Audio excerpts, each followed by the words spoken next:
People like games.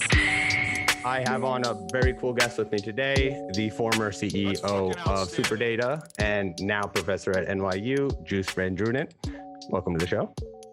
Thanks. He is the author of One Up, the actually best gaming business book that I've read in the space. And so we're going to be talking about that and a whole lot of other things, because I really, as I was reading through everything, I actually ended up wading over to your Substack as well. So I've might be a little creepy. I've basically read everything on you now. That's good. That's what it's for. And it was great because I really agreed with everything you said in terms of what type of analysis is lacking. And as someone who's been doing a very similar version of it, there's not really a conceptual take on it. And it was funny that the book begins with a quote by Marshall McLuhan, which no one's going to be really familiar, but he's a communications theorist from the 1960s. And I thought that was hilarious. That was one of my master's thesis was very much founded on Marshall McLuhan's work as well. No way. And it was funny because it was also on media. So the book basically divides gaming into three spheres, right? Games as a product, service, and now as media. And so games as, say, a product is when everything started. And so because that portion of things is sort of well written about the launch of the consoles, et cetera, I thought that was great in terms of just analysis. But I did have a few questions on that then. So let's do it. I want to hear. All right, beginning with, how come you did not mention Gunpei Yokoi, which is just a teasing club of mine, but the actual question would be. Go ahead. The actual question would be, you mentioned in it that Electronic Arts was the publisher that ended up setting up the sort of blockbuster release strategy of setting up this, sort of direct to retail marketing system. I was curious because how Nintendo wouldn't end up qualifying to be similar to that, given that they were also releasing major titles like the Mario or Zelda, as you mentioned, whenever the consoles were coming out. So it might not have been the same blockbuster strategy during the lifetime of the consoles, but is it arguably similar? Or would you differentiate? Oh, absolutely. I mean, and you point out an observation that I've heard a few times before, which is the games industry in general is this, incredible mosaic of companies making both horrible and brilliant decisions in terms of the type of content they roll out, as well as how they do that, like how they fund it, how they hire for it, how they market it and distribute it, all those questions. And the whole premise of the book is basically to say, here's an industry that's worth $160 billion that seemingly no one has ever looked at. I mean, so imagine if, let's say we would have to write such a book today about the newspaper business, right? We'd never heard of the New York Times. We'd never heard of any of those things. And suddenly, that became, but it's one of the largest industries out there. It would be unheard of, right? And so it raises a lot of questions, which is the larger sort of theme of the book to bring some visibility to it. The motivation for me was really, in teaching my class at NYU, is that there was really no text I could rely on. And as a result, it's like, well, look, I'm going to either, at the worst of it, I had two separate readers, which cost my students $250 per person. I was like, this is bullshit, like I can't teach like this, right? And never mind that nobody would actually do the readings or buy the readers. It was also just like this mess. And I've wanted so much to have like a consistent narrative. It's something that has like an arc over the last 20, 30 years. So to your point with regards to EA being sort of the poster child for, the blockbuster approach to see gaming, absolutely right that they're not the only ones, right? Nintendo did this as well, and they did this in a very different way. What I try to show is basically different illustrations of where companies differentiate themselves or distinguish themselves. And so I could have told that whole story about Nintendo as well, saying like, this is what Nintendo does as well. They wrote the book on how to effectively launch these blockbuster titles. At the same time, the story I cannot tell about EA is how they revived the games industry from the console side. So that's really the reason there, to say that I'm just sort of cherry picking cool case studies In the same way that I could talk, Supercell and Valve each have like a really cool way of organizing themselves as companies. But Supercell has no real PC history, so that just makes Valve a better case study. 100%. And actually, that was probably a way better way to go about it, because I had so many questions. I wasn't really sure where to bring the wholesale perspective in. But as you said, a singular text that sort of conveys the history economically and development-wise and publisher-wise.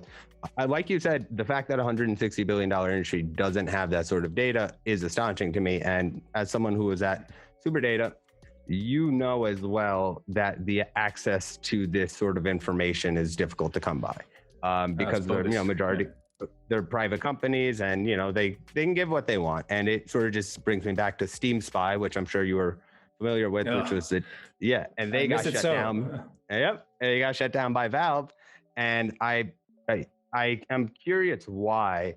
Do you see these other media industries, say like we said, the newspaper? They're forced to give at least a form of transparency with regards to what they're doing. I feel like gaming has been so clouded in secrecy, and because of the nature of the privacy of the companies, it's been impossible to do what you did without having a company that could have, as yourself, been part of the data side. I mean, it really, like, if I'm very honest, it's like I started the company because I wanted the data. And in fact, it just seemed like impossible from an academic perspective, which is where all this started for me, right? So I did the PhD, and that was a lot of fun. But the problem I constantly ran into is like, well, where is the data? And I could find some in like financial reports from sell-side analysts, like the Michael Pachters of the world.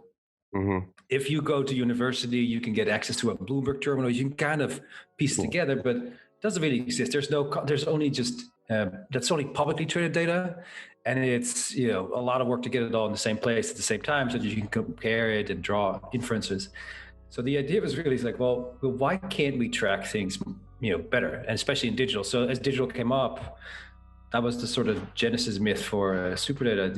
We decided that, well, NPDs make a lot of money and GFKs make a lot of money tracking physical sales in North America and Europe, and that's cool for them. But what about digital? And nobody was looking at it, so we said, well, that's the opportunity. So we went after it. But it took that much, right? At the peak, right before we sold the company to Nielsen, we had 45 analysts. And, I mean, I hired those people. And because of that, like, I was able to cherry pick some of the best minds in the industry. I mean, we'd have, I look back at that period with a lot of joy, because it was, I mean, I'm sure you recognize this, but you end up with this question like, well, I want to have this data. I want to understand the industry from this numeric perspective, whatever. How do I get it? And then you get to do it with like 3-4 dozen of the smartest people right? And that was the whole objective. It was so cool. So that was really something that got out of hand and was ultimately in response to, where is it, right? And I know that you probably do this too. Like, you go online and there's like a few message boards and some secret groups and on Discord and like some insider information flying around, but it's never cohesive. No, and it continues to be that way, obviously. But so the book was really about getting that done. It's funny you mention that, because honestly, I might just end up jumping altogether, because I had sort of a list of questions based off, it's sort of the conversation I wish I could have had in terms of what you're saying directly, which is the numbers, because as the industry is evolving and we're at these pivot points, whatever data has existed already is not really reflective of which way things are going. So you're having these sort of new data markers that you have to basically stitch together on the fly to be able to create a short-term analysis. Maybe longer term, you have some more traditional versions, right? But the lack of access to that data makes it difficult, because, like you're saying, there's a predictability, but more so in content, because exactly as you're saying, basically now we're just going to skip all the way forward to games as a media. For the listeners, games as a service was actually, funny enough, a great pivoting point was free to play and mobile. And so that ended up going, and now we're at basically a new juncture once more, I would say, arguably, as free to play has sort of waned and consoles and PCs are back. And now it's just sort of, everything is sort of equal in its own niches. But content is what has evolved outside of gaming. And I think you touched on it a few times. And funny enough, that's why I was excited to talk to you. This was a research I did myself and could not find any more data on. And so I hit my own wall. I did not have 45 analysts. No, it took a while to get there, but it's, you know, Yeah, that's how things are written and built out of frustration most of the time, you know. Frustration is the mother of invention. There you go. I like that. The value, because you mentioned the network effect a few times, right? And the network effect is basically the sort of community impact on a game's popularity, which ends up affecting its player base, which ends up affecting how much it can monetize. As streamers become popular, and I even read your 4 forms of monetization, which is advertising, cryptocurrency, subscriptions, and merch. What would the value of content be then? That network effect, is there a way to quantify the network effect of what an active community does for a game's lifetime revenue? Well, the short answer is yes. I mean, so I'm not an economist. You know, maybe in secret, I wish I was one, but you know, there is always the ability to quantify and express things in numbers. And then if you make it more complicated, you turn up the heat, you say econometrics. There is an equation where, you know, network effects can be quantified and, you know, expressed in a number that says, well, here's what that does. The tension is, of course, always, you know, is the health of a community and the growth of that community conducive to the profits of a company, right? And that's ultimately why I want to measure these things. That's where it comes down. So say in a subreddit, so you don't really mention Reddits on Reddit or Discord communities in the analysis of the network effects in the communities and the active engagement, the evolution of those, right? And so say you have X amount, if you have someone who has a really big Twitter following, but doesn't have a big Instagram following, is there a way that this is affecting games that we're not maybe seeing on the face of it, an active community, maybe behind the scenes, everybody's missing it. So then if that Reddit and Discord move in and increase, how do you even account for what a streamer is doing to even move that sort of community? So like Fortnite, you probably could have put a 6 degrees of separation to the number of players that Ninja was able to affect and how much money that was able to drive.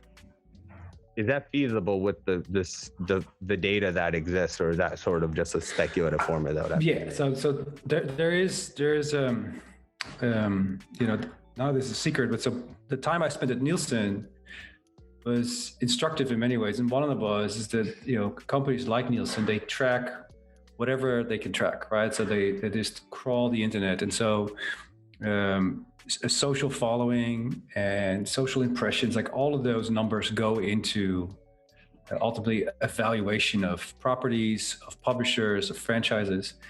And it ends up being, you know, this sort of scorecard, if you will. So if you remember in the physical era, when it was really about, we're hyping this game up for 2-3 months, and then we're going to have this blowout 2-3 weeks when we actually sell it at retail, you know, the metric there would be things like Metacritic score. Right? What did the professional reviewer say? What did the amateur reviewer say? And then what's that number? And it was in fact so relevant that they would write that into agreements and with developers, right? If the game scores above 85% on Metacritic, you get a bonus. What they did with the CD Projekt developer bonus. Exactly, right? So that is sort of a practice that in effect quantifies the network effect influence on the success of a title. So you fast forward that to a service model or to a media model. Now it's, of course, you know, I think Apex Legends is the best example, right? So we have Apex Legends, which is this smaller studio inside of EA that doesn't get the love and attention and the full weight of the executive team. And then there is, forget the name now. What was the shooter that came out at the same time? It's not this. It is Apex. Anthem. Anthem. There you go. Thank you. And so, but that one had the, you know, full support from all the Armani suit wearing people in the boardroom, right? And so you have these two different titles. One is free to play, one is premium. One follows an old model, one follows a new model, right? And what Apex Legends did so well, it was reach out to influencers on Twitch. and get them to play for a day. And then they said, you know what, this is a lot of fun. I'm going to continue to play. It was like sort of, at the time, it was a new shtick on the Battle Royale model, where you would have, groups of 3 and also. So it was innovative in that they were able to leverage social media influence versus the more conventional advertising channels that you would see Anthem use. And the results speak for themselves. That reminds me very much of the strategy Valorant did, which was to give all these. But now, if the basis was, as you were saying, and I agreed with it, which was these streamers and personalities, the PewDiePies who were raised and sort of have become the YouTube and content creating staples in gaming, their own independence has become a question because of the back end access that they're getting to all of these developers, etc. That's a colleague of mine, David Nieborg, at the University of Toronto. He writes on this. It's about the soft power of publishers, right? So you must remember too. There was a time when Jeff Keighley was in a different job, right? Jeff Keighley, who now runs the Game Awards, and he's big, famous, fancy guy, and he's great. I've met him a few times. He's super friendly. But he is a really good example of someone who got sort of sandwiched between the interests of, the organization he worked for, and of course, the sponsors of that organization. And so you have that one shot of him sitting between like Mountain Dew and Doritos, having some kind of halo review. He's like, okay, well, at what point have we lost journalistic integrity? And that was a big topic. And it's not to say that Jeff was, single-handedly responsible for all this, but he makes for a good example. So streamers then, and all the YouTube kids and all the Twitch personalities, they initially at least had that sort of authenticity. It's like, well, they're sort of unleashed, unbound people that can say as they please about a game. And that's how I, as a consumer, will learn that this is the real stuff. And that, of course, eventually turned out not to be, that slowly goes away. So the pressure that large organizations and conglomerates will put on these people to say, in order for them to get access to early releases, you can't really, bite the hand that feeds you. You can't say, well, this title is total crap, you shouldn't buy this, because they'll never call you again. And that's a very common practice. And so it was only for a brief moment that existed. I think to a large extent, a lot of that's gone. It's professionalized, and influencers are not as reliable. Right. Yeah. It's how that goes.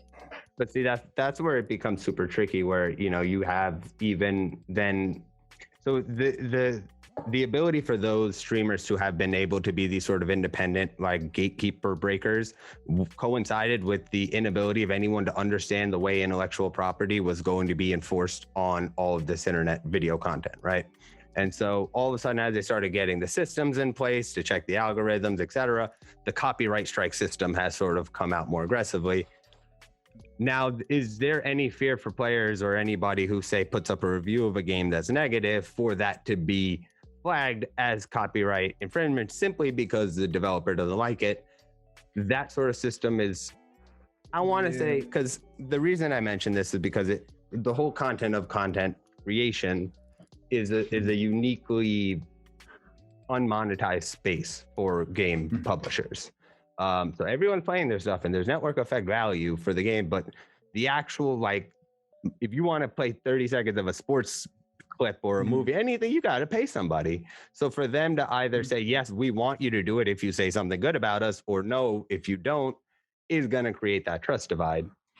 Nintendo is on the side of say good things or don't say it. And you don't have an option. No one says anything to Nintendo. It's Nintendo. But sorry, Nintendo. But within the realm of then what are they going to do right now that if they want to get content out, right? Do you foresee a potential licensing cost for content creators to be able to use stream? So if you want to make Overwatch content, you can stream it all you want, but it's $5 a month access to be able to stream or use this content.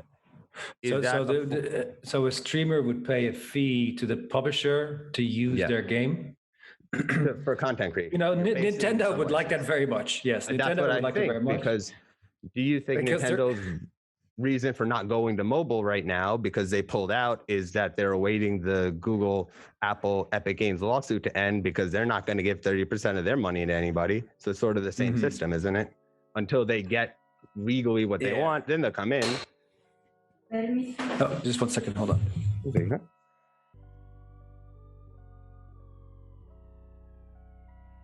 Hey, sorry about that.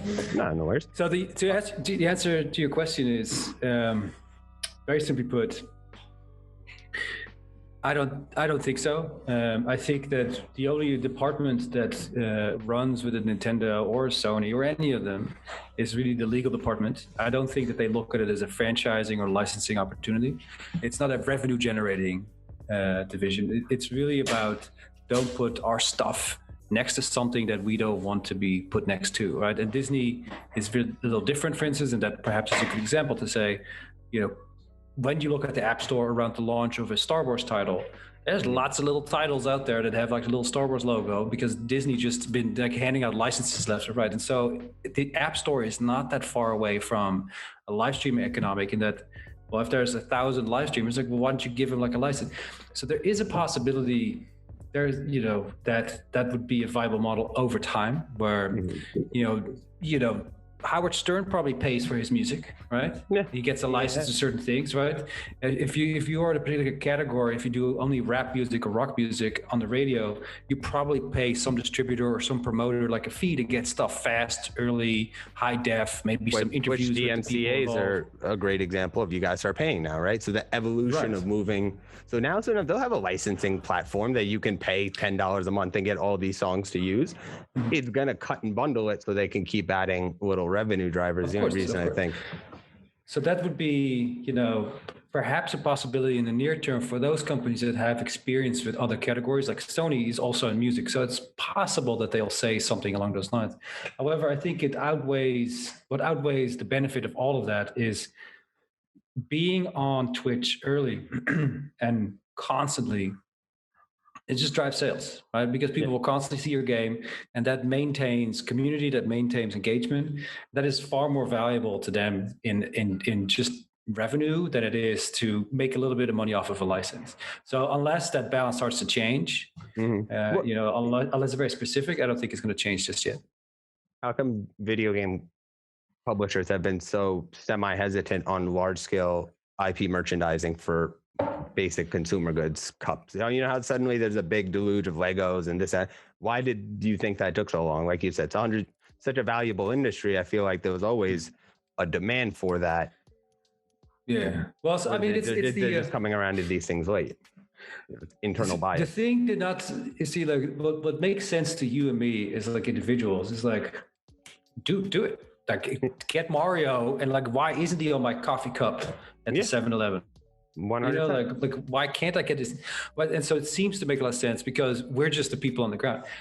Large companies are, first of all, generally pretty dumb and slow, right? To put it in a friendly term, because it's like a tanker, like that tanker that got stuck to his channel is like the evergreen. That's kind of the pace that you have to think about. So that's the. I feel like I'm getting chopped here. So large companies are slow to move and they're very slow to make decisions. And so my colleague, Matthew Ball, he wrote about this with regards to Nintendo. It's like Nintendo sees itself a certain way and it just is not going to do that. And then I think the second piece to remember is that, from a licensing perspective, the games industry has grown like fourfold in the last 10 years. So these companies are sort of thrust in the center of attention after being on the fringes in entertainment for years, right?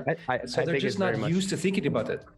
It's like you said in the book as well, which is their focus on a singular type of demographic has also really, pushed them, which is maybe people didn't foresee the success of Animal Crossing and Among Us because they didn't realize that there's a wider game base that exists. And it's the same thing as, Iwata with the Wii, if you expand the base, I think Microsoft is sort of doing a version of that now. It might be getting choppy because there might be like a 30-minute limit on these records.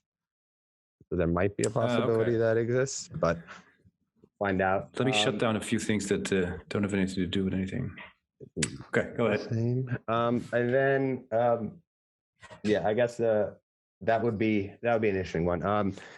Microsoft is working on the expand the player base version, right, with cloud gaming. So now we're into the new era of new gamers. So now this actually goes to your games as media thing, right? So now that we've moved out and we're moved out of the monthly recurrent fee and we're trying to figure out these novel approaches, which that was a great quote I loved of yours, which is coming up with novel strategies as markets and categories shift. Do you think loot boxes is a dead property at the moment? Do you think it'll be able to? It's dead. You think it's dead in the water? You mean? Yeah. Do you think it's dead in the water with now these links coming out to gambling, that they're going to have to find a new creative monetization strategy? No, I don't think so. I think I think that EA totally shit the bed on that thing because they were just a little too grabby, which is so something that a lot of people will accuse EA of being too revenue focused and not enough on an innovation. And you could kind of argue that may be the case, but it's like unfortunately, their name is associated with. They already call big spenders. Well, let's take a step back. Right. So let's take a step back. Right. So the practice. So first of all, like borrowing Las Vegas vernacular, like whales, is a really, it kind of, it tells you exactly like where their head's at, right? And so any company, not just EA, of course, but even social casino game companies, they were like, oh, we're mobile and it's not for real money, but still we're going to monetize the bejesus out of these whales. And so whales have always been sort of a conflict, at least to me, a controversial term, because you invite the mindset and the attention of like regulators. Like, why would you say that? Even if you're not actually a gambling game, like why would you wake up whatever the regulatory board in New Jersey to your game so that they can go and like pester your legal department and cost you a bunch of money, even if you're not doing anything that's illegal? They're like, why would you say that? Why are you going to have them take a look at your books for no reason? Which actually, that seems counterintuitive. It does, but I don't usually assume the most common sense in all decision makings. Which actually now, like you're saying, I was actually going to switch it over to CD Projekt Red, actually, which was a function of that, which is decision making. But did you have Well, so you mentioned loot boxes, right? So to round that out, so the short term, I think calling things people whales and borrowing the dynamic is, ill-advised. So the longer term thing for me is loot boxes will stick around because it works so well when you buy Pokemon trading cards. It works so well with Magic the Gathering. Wizards of the Coast is coming up on $1 billion a year. It's like the shining star for Hasbro. So, and they sell little card packs and you have no idea what's in them. Why isn't that argument legally analogous? Well, it's because there's an intrinsic value. You can actually take those cards and then sell them again, right? And they do give you like drop rates and all this stuff. Whereas with loot boxes, they just went over the line where you don't know what you're getting, but you can't resell it, right? And then there's also sort of like you would spend $1,800 to get the pink Darth Vader. They just kind of they ramped it up to the degree that it was just like, this is unaffordable. What's the matter with you? That's actually very interesting that you mentioned that, which is exactly what they ended up doing, which is to alienate people and to bring people in by ramping it up too much. But by nature of the cards and the actual digital value, right, of the secondary value market, you said like as what happened with GameStop, right? They were valuable as a retail brick and mortar establishment, but as publishers had the option to suddenly digitize and go directly to the consumer themselves, why would they go through the middleman? Why then now we're talking about, even I saw in one of your Substacks, you mentioned cryptocurrency being important because of fractal ownership of digital goods, which is more or less the ability to own your skins in Fortnite and then trade them on a secondary market. If I'm not mistaken with that analysis, but if what benefit would that give? What would it benefit the publishers? Why would they do that, right? If their process is to shut down secondary markets, they're not even a fan of CD key reselling, And so if that's the case, there you go. But that's the thing, is because the second time that CDK gets sold, they don't make any money, right? And that's sort of where they never liked GameStop for that reason too. GameStop said, yeah, you know what? I'm going to sell this same box 6 times make money every time, and you only get paid the first time. And so, and the argument was, like, well, if I am a car dealer and I'm selling a Nissan or whatever, like I don't pay Nissan every time it gets resold.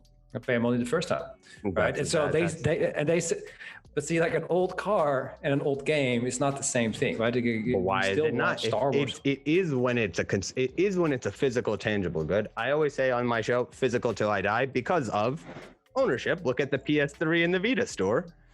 I know. No, so I'm with you on that, right? But I want to live in a wireless, uncluttered world. So I've always sort of liked to go digital. But I'm with you that physical ownership, it's still like it's comforting, and it gives us some security in a sense that we don't have in a digital world. And I think Sony really made a mistake last week, and then they turned it back around. It's like, all right, cool, and I see it too with like Game Pass. You kind of like, okay, well, why is this in here but not that? And so I see my own urge to kind of want to critique and criticize like backwards compatibility and so on. With the what I believe cryptocurrency affords the industry is an ability to, if I'm Sony and I push out a game and then they sell it to me one time, and then I sell mine to you. If you set up a smart contract, Sony gets paid every time it changes hands, right? So I might be exchanging this with you, but then they still get their 10% transaction fee. And so if you just, whatever you pay me, like they can bake that into the actual asset. So that's one thing. And then when it comes to individual components of the game, say a particular outfit or whatever, they might be, those assets might become more valuable over time. And so I might be holding a whole catalog of digital assets, and let's say it doubles in value, right? I can now sell it, but see, then Sony gets paid again, or whoever created the original asset. So there's a lot of ways to sort of ameliorate and make better the circumstances that haven't worked well, but they are so sort of traumatized by like things like GameStop and secondhand sale and like CD keys, like you point out, that they're probably not going to allow for that for a while.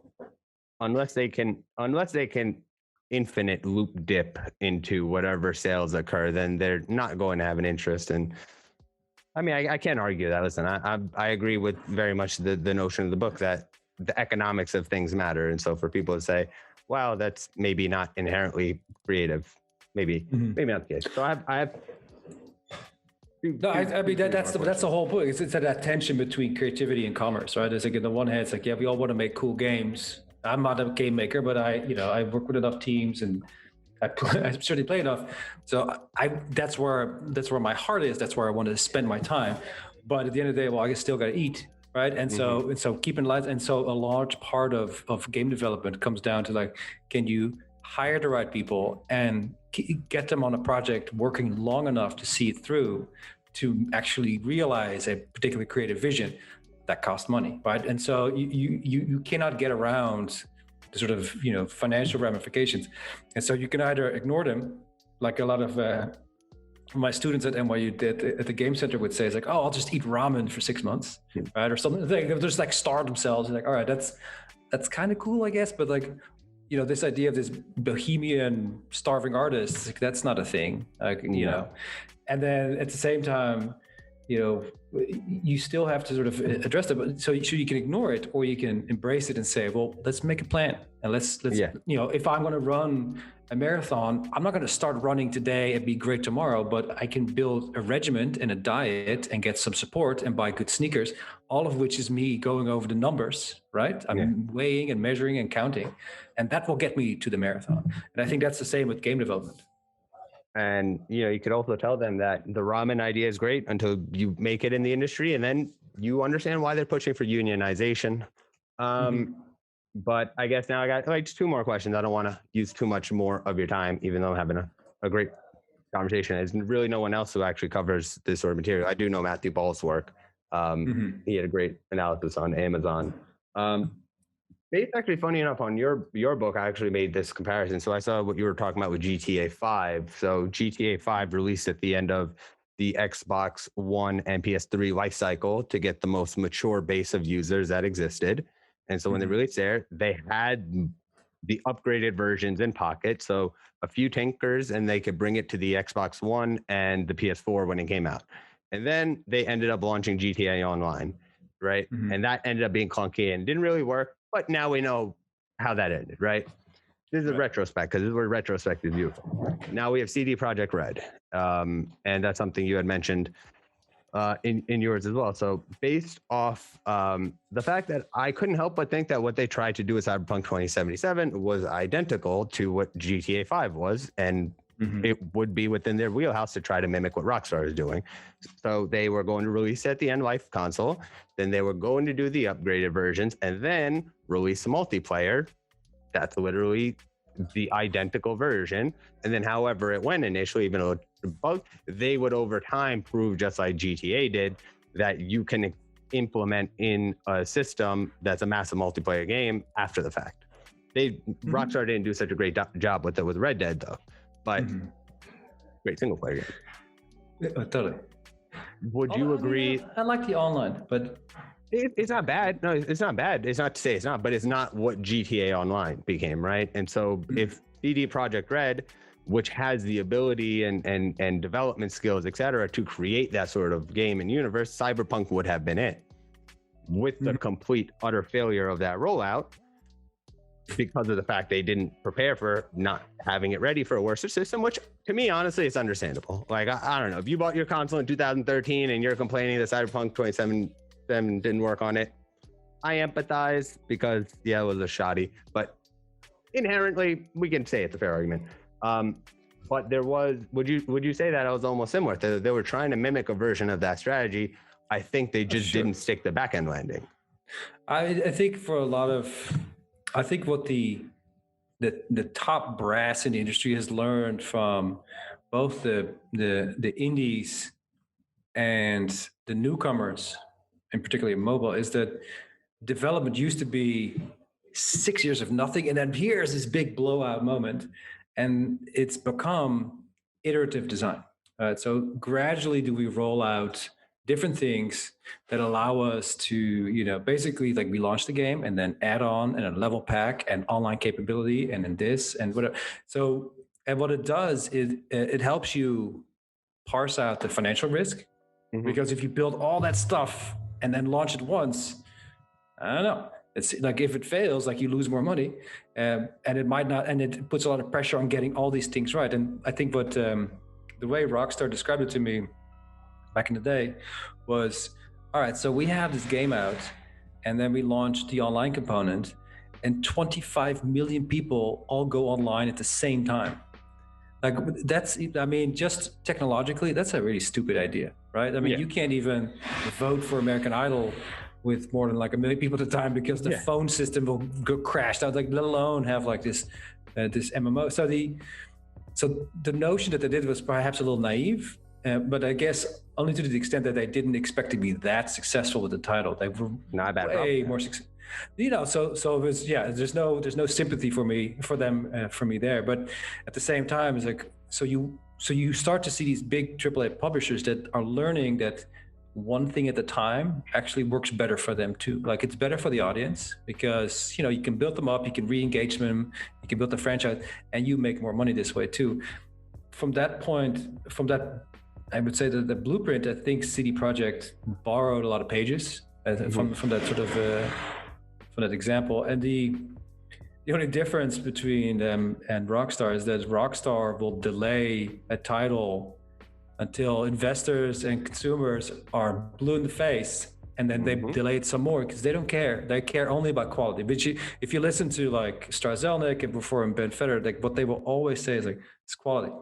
Make a good game, off you go. Nintendo says the same thing. And I think CD Projekt Red, you know, in their ambition, you know, they wanted to deliver on the holiday season. I think, you know, the launch of the new consoles, they were subsidized by the platform. So I remember seeing a tailored Xbox, like a custom Cyberpunk Xbox come out, all these joysticks. It was all very cool. It was going to be the biggest new IP for the 9th generation of hardware. Cool. And so they probably took a few liberties to get there that just bit them in the ass. Yeah, and I mean personally, I had thought that they had maybe potentially banked on a delay of the new console generation. I think everyone assumed once the pandemic hit that there might be a delay, and then with that not being delayed, for them to try to catch on to the end of the market, they rushed it, which I don't think was really necessary, because if time has taught us anything, it's if both of these consoles are doing basic, Xbox One X is allowing Xbox One games or whatever the version naming is, whoever came up I with the name of it. totally agree. But here's the thing, right? So like I had the game, and then all this news comes out about how they were treating staff. So I got myself a refund. So like, until they fix how they treat the people that actually make the thing, they can just take a walk. Like they can go love themselves somewhere else, right? So that was sort of the a lot less copies got returned than I expected. Only 30K. Well, that's which is not a lot, right? So, but it's the principle is like, you got to treat the people well. Mm-hmm. And one of those components, I mean, I say this as someone who used to run a team, right? So it's like, if you treat the team well, the end result will be great. 100%. And you can't economize on that. And they clearly did. And until they fix that part, I have no interest in playing the game, and no matter how buggy it is, right? But that's a principle matter for me. I think we are very accepting of it, but I think the expectations were also way too high at that point. Like there's like no way that they could have delivered on that. That was another one. Unrealistic expectation of gamers. But it's curious, now their anger is getting a lot of response. Just to sort of close it out, I have one last question for you. That's just a show staple, but how Xbox responded to the live subscription price hike, and they just jumped it back down. PlayStation responding to this. The only one who doesn't respond to anything is Nintendo. They just stay above the fray. They're like, sorry guys. Every time my sister and I joke, I go and I see, I'm like, wow, I can't believe Nintendo's pricing this, and then I go and buy it because it's Nintendo. What are you gonna do? Buy someone else? They're not Nintendo. Hell of a strategy, though. Nintendo doesn't care. Like Nintendo is doing its own thing, They are the Disney of the 21st century. The Disney, it's Disney caters to millennials and above now. I suppose, but there's a lot to say for just like being in charge of the course of your company, and so whatever, now it seems obvious, but when esports, started to take off and started to make a lot of headlines in like 2014, 2015, 2016, Nintendo didn't care. They're like, whatever, screw you guys. And, ultimately they were right, because it became this distraction for a lot of publishers. And so Nintendo is just impervious to whatever is hot right now. They just do what they do. Do you think esports orgs are as capped in their existence as I do and are getting unnecessary VC funds because competitive events, sponsorships, and merchandise have a ceiling on what they can generate? And I think the idea that all of this will become a professional sports style world is a bit naive, because all of those existed on generational passing. The fandom ships that exist in traditional sports exist on passing fandom ships down, parent to kid, friend to friend. Esports is a complicated thing because it's, I think it is dead waste resources. I think it's wrongly valued by a lot of people, a lot of companies. I think it's a marketing tool. So that's the fundamental question: is it marketing or revenue based? Right? Are you trying to make $1, or are you trying to engage your audience? And I think for like League of Legends, it works really well. They spend a bunch of money on the championships. Looks amazing. Well done. They're the leaders in that. But if you are some AA publisher, you're like, oh, we're doing esports. Whatever, man. Like, you already lost. Like, don't you hire it doesn't work. Do you see any of these esports brands? Because actually, I had a conversation with a couple of investors on this who were talking about, Team Liquid, all these teams, and their hopes for them. And I'm not bullish on it, right? I'm in agreement with you where engagement does generate revenue, to that degree, right? So you do need it. You do need it. Very community oriented. Pokemon Go has shown that a lot, where the community events, and it's sprung its own system around it of how these communities and fans interact with each other, not even the game. And so that, and as someone who hosts events, like I've been doing events around here, whether they're actual competitive, not competitive esports, but people want to play amateur sort of competitive versions, right? So that's what I meant by there's a wider scale of these gaming events. I don't think esports in this full focus of replicating this competitive environment down to the way they do, even the content surrounding it, like sports. Everything is trying to be traditional sports. That lens is just totally incorrect, in my opinion. I'm more curious about the lifestyle gaming brands, right? So that's what I'm thinking about, which is funny you mentioned games as media. Media's lifestyle branding is not necessarily being one thing or another. So 100 Thieves, they're more about their content and name. Play is always just an excuse for people to hang out, right? 100%. And whether it's like soccer, you see it now with the Super League in Europe, right? So like these 12 clubs, they think they can sort of take the cream off the top, and they have some secret club going on, and then everybody goes, "Screw you guys," right? It was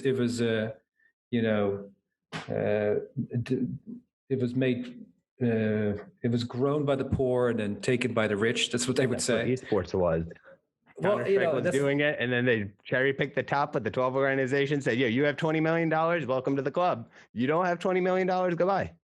Yeah, and so you have to wonder, like, is that a trajectory of professionalization? Like there was the same early days of American football, because people, they were used to sort of the leather helmet stage, and then it became like a televised sport, and then it started to change, of course, because now it has to be on all the time, and it has to be shown in a certain way so that people can watch it, and you can do commercials, and it sort of changes, and people are like, it's sort of no longer true to its original nature. And you see this constantly in conventional and traditional sports, and gaming goes the same way, of course, right? Once things become televised, once things become catering, when they start catering to like competitions, it changes the thing. It's not the same thing anymore. And so I think when it comes to leagues and teams, like, they're in the business of eyeballs.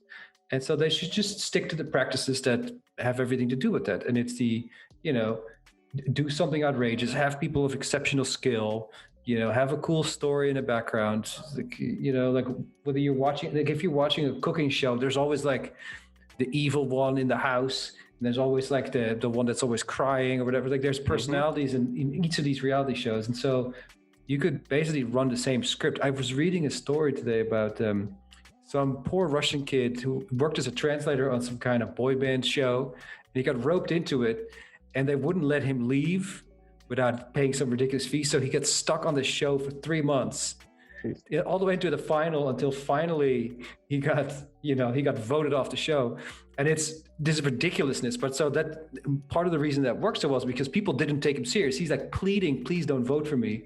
And people were like, "This is the best character ever because it's so different." Anyway, so you have all these different sorts of human drama in and around this. And I think esports has a long way to go in really giving the personality, because right now it's just, seemingly just boys in like, hoodies.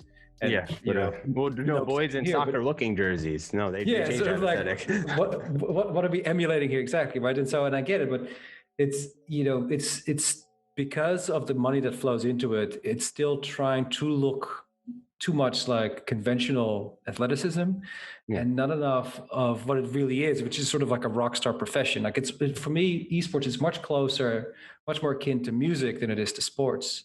100%. In how it should present itself. Like, and so it's like the MTV of this generation, right? Like, you had the cool DJs and the video jockeys and like MTV. Where are the rap groups of gaming?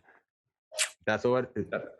And why can't they play against each other in some cross-pollen, like these sort of mosh pit adventures? Like, where's that? Like, why is it also like stratified and like, because they look at a version of an audience that they think exists, and the audience outside of it, they don't know how to get to. Because how do you get to an audience that exists but doesn't use the exact forms of content that would appeal to them and can't be marketed to through the exact means? So you only have to appeal to that base fan that part of me thinks a lot of these streamers don't even like their own fans. So I mean, like, they're ultimately stuck in some contract, right? So it's just a job for them, which is probably the same for a lot of like professional athletes and celebrities. Like, that's your job now, right? Like, you have to wave at these people that don't. How I remember playing with others and competitively was, a long time ago. But I would go to Chinatown in some illegal place underground, and we'd play there. And there'd be a bunch of 13-year-olds just hauling ass. And we'd play Counter-Strike, and it was just unbeatable. But it was like, and you'd sit there, and everybody was just trash talking each other, and it was a really visceral experience. That was fun. Like, put a camera on that shit, like that seems so much more fun than this sort of cleaned up, which is, of course, exactly what people used to say about American football as it became more professionalized. It's too glossy. It's exactly. It's too slick. It lacks grit. It's too slick. So, I don't know how you would capture that, but eventually it will arrive at some, at a format that is a little bit more acceptable, digestible, so that both advertisers and audiences can be happy about it. But I think we're not there yet. The audience needs to develop, or the content needs to develop, or both simultaneously? That's a good one. I think the publishers have had an enormous weight in determining what things look like. I'm hoping that as things become a little bit more like Web3, like a little bit more, where we have a little bit more agency and input, that we can have some kind of distributed ownership on some of these titles. Imagine that, like imagine a league not owned by some monolithic company, but owned by the players and the fans. Yeah, I mean, funny enough, they emulated all the traditional sports structures except for the way the Green Bay Packers are set up, which is they're owned by the king. Exactly, right? So when they forgot that one, they're like, football looks great. Not that team, though. We don't like that. But I guess I'll give you one last question to let you get out. I know it took a little extra of your time, but it's one we ask every person that's come on the show.